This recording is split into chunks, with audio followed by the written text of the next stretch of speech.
Я Алишер Сахатов, гражданин Туркменистана, проживающий в Турции. Объявляю голодовку как знак протеста против несправедливого задержания меня и в попытке отправить меня в Туркменистан, где меня ожидает мучительная смерть в Туркменистане. Я отказываюсь от какой-либо пищи и воды, пока моя ситуация не разрешится справедливым образом. Я надеюсь, что власти Турции рассмотрят мой вопрос и справедливо рассмотрят мою ситуацию, так как при отправке в Туркменистан мне грозят пытки и смерть.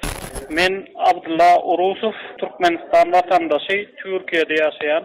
Beni bir kanun töhmet atıp Ankara Akyurt gönderme merkezinde mensup. Men Türk hükümetinden menin işimi adaletli çözmeyi talep ediyen. Men şurada açlık galadovka ilan ediyen. Eğer de men Türkmenistan'a barsam, meni adaletsiz tut, meni bir kanun öldürür. Onun için men açlık ilan ediyen.